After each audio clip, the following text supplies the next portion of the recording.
जितनी हमारे टाइम में पढ़ा करते थे, because traffic used to be very less comparingly what it is today. मैंने अपना नया नया बिजनेस स्टार्ट किया था, मेहनत की थी, मशक्कत की थी, और 1986 से काम कर रहा था, तकरीबन 3-4 साल से काम कर रहा था। अपनी एक छोटी सी मैंने लेदर की फैक्ट्री तैयार की, जहां पर मैं की चेन्स बनाता था, बेल्ट्स बनाता था, छोटे छोटे बैग्स बनाता था। उस दौरान 3-4 दिन से मैं अपने घर नहीं गया था, लेट से कि the point my factory was and the point my घर was, it is a distance of 20 kilometres. और उस डिस्टेंस के बीच में एयरपोर्ट, पालम एयरपोर्ट का नाम सुना है, which is known as Indira Gandhi international airport. Okay, Palam airport बीच में पड़ता था तकरीबन 10-12 किलोमीटर पे। और फिर उसके बाद द्वारका का सभी ने नाम सुना होगा, right? It's a huge city, as good as city now, right? Dwarka में मेरा घर हुआ करता था, नॉट एग्जैक्टली द्वारका, वहां पर एक जगह है जिसका नाम है महावीर एनक्लेव। पालम एयरपोर्ट और महावीर एनक्लेव के बीच में पालम कॉलोनी का रेलवे स्टेशन है, जहां पर जितनी भी राजस्थान से उस साइड से जो भी ट्रेन दिल्ली एंटर करती है। मैं अपनी बाइक लेकर रात को 10-10:30-11 बजे के आसपास चलता हूँ कि घर जाऊंगा, क्योंकि 3 दिन से मैं घर नहीं गया था। तो यू कैन वेल इमेजिन, मैं 3 दिन से नहाया हुआ नहीं था। सर्दियों में चल जाता है, कुछ लोगों को तो गर्मियों में भी चल जाता है। मैं घर गया, घर जाने के लिए रात को मैंने बाइक निकाली, 10-10:30 धुंध अच्छी खासी, बाइक के ऊपर चलना स्टार्ट किया, और मुश्किल से 7-8 किलोमीटर पहुंचा होगा, मेरी बाइक देखा नेगेटिविटी पंचर हो गई। कोई बात नहीं, यू आर एब्सोल्यूट राइट, मेरी बाइक पंचर हो गई। क्या मैंने क्या सुना? मेरी तो आपके दिमाग में आ गया किसको? So much of negativity, you know? Okay. Anyways, मेरी बाइक पंचर हो गई, और धीरे धीरे घसीटता my first destination in my mind was कि मैं किसी तरीके से पालम एयरपोर्ट पहुंच जाऊं, क्योंकि वहां पर मेरा एक फ्रेंड रहा करता था कि मैं अपनी बाइक उसको दे दूंगा और स्कूटर ले लूंगा, रात को आराम से घर चला जाऊंगा।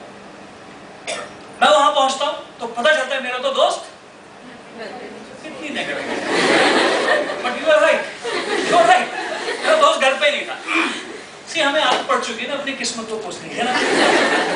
नेगेटिविटी इतनी ज्यादा, अभी देखना आप 1 घंटे में यू विल बी सरप्राइज कितनी सारी मैं निकाल रहा हूँ, एक्चुअली आपको पता नहीं चल रहा है।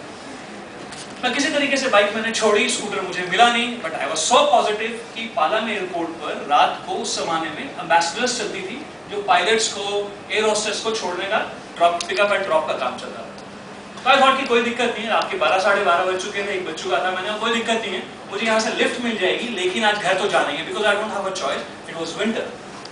किसी तरीके से हिच हाइक करता हुआ मैं पालम कॉलोनी का रेलवे स्टेशन पहुंच गया, क्योंकि वहां से मेरा नेक्स्ट डेस्टिनेशन हो गया कि किसी तरीके से मैं पालम कॉलोनी के अगर रेलवे स्टेशन पहुंच जाता हूं तो वहां से मुझे रिक्शा मिल जाएगी।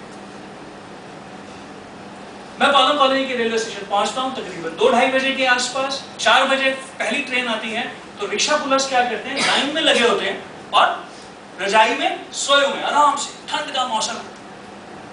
और मैं क्या करता हूँ, एक रिक्शा पुलर को हिम्मत करके कि कहीं रात को उठ के मारे ना, मैं बोलता हूँ भैया चलना है क्या?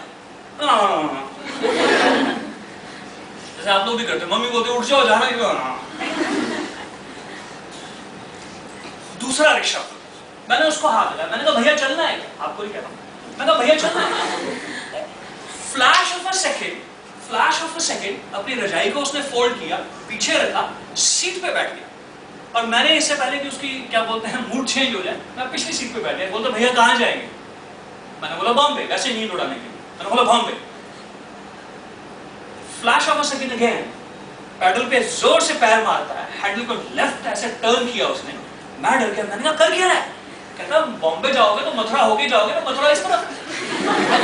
मैंने उसकी नींद उड़ानी थी, उसने मेरी नींद उड़ानी। मैंने कहा भैया मुझे बॉम्बे नहीं जाना, मुझे महावीर एनक्लेव जाना है, कितने पैसे लेगा?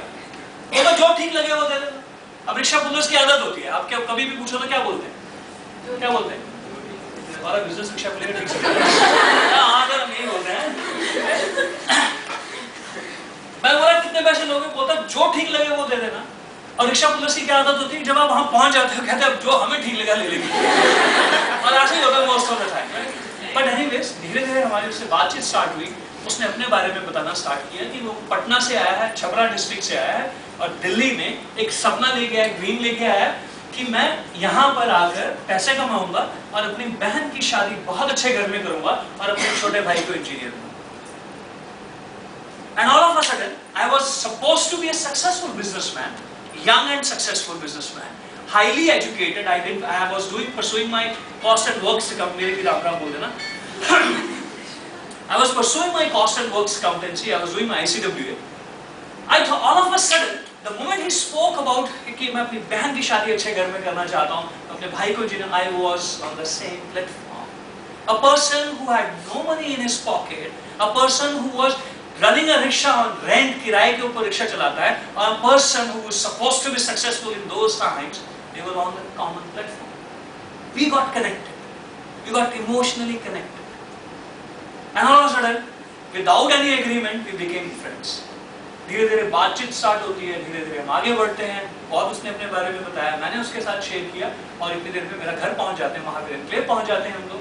और जैसे ही मैंने उतरा, मैंने उससे वैसे ही पंगा लेने के लिए मजाक में, इंस्टेड ऑफ लेट्स से कि 20 रुपए बनते थे, ठीक है, सही चल रहा है बिजनेस, मान लेते हैं 20 रुपए बनते थे, तो मैंने जानबूझ के उसको 10 रुपए दिए, लेट्स सी हिज रिएक्शन.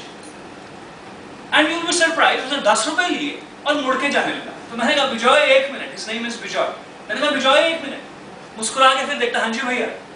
मैंने बोला यार बनते 20 रुपए थे, मैंने तेरे को 10 रुपए दिए, ये पकड़ बाकी के 10 रुपए. ही टुक अनदर 10 रुपए मोर. और मैंने फिर उसको रिक्वेस्ट की कि मैंने can you do me a favour, because I don't have a bike for tomorrow morning, can you come and pick me up and drop me at bus stand. He said okay भैया, कितने बजे आना है? Time fix हुआ. Next morning he came, और सारी रात मेरे दिमाग में 2 सवाल चलते रहे, और जैसे ही वो आया मैंने 2 सवाल शूट किए.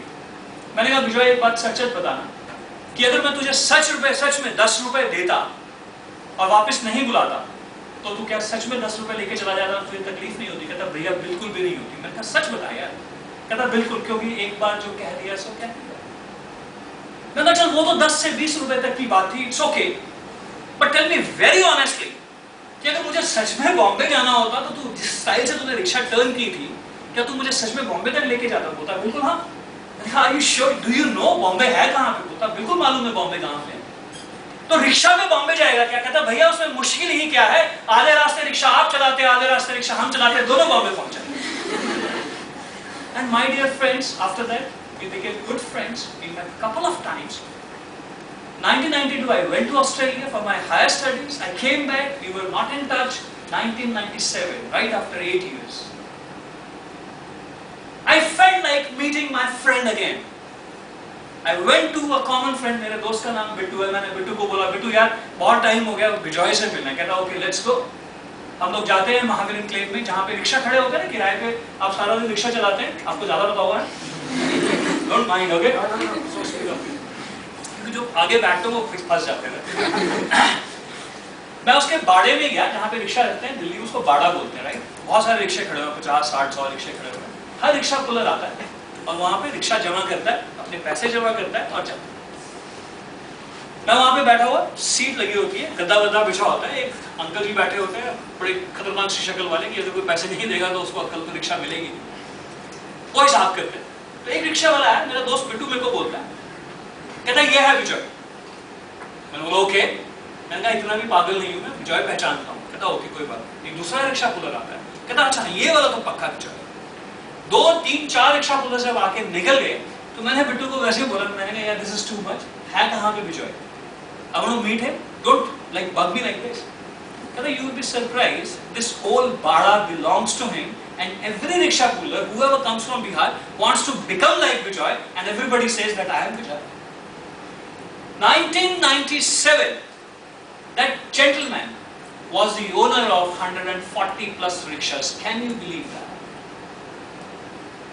Can you believe that? What was one thing which brought that ordinary person to that particular level? 1999 he comes to me with his family, all dressed up neatly. I was running my Fiat, धक्के से चलती थी. And he comes and says, साहिल भैया ये 6.5 लाख रुपए है, और जिसमें सबसे बड़ा नोट 50 रुपए का था, गिन लीजिए. आज हम जाएंगे. और उस जमाने में हमारे टाइम में जो sedan class कार आई थी, that was one of the best car in those days, that was Opel Astra. He said हमें ये वाली गाड़ी खरीदनी. Can you believe that?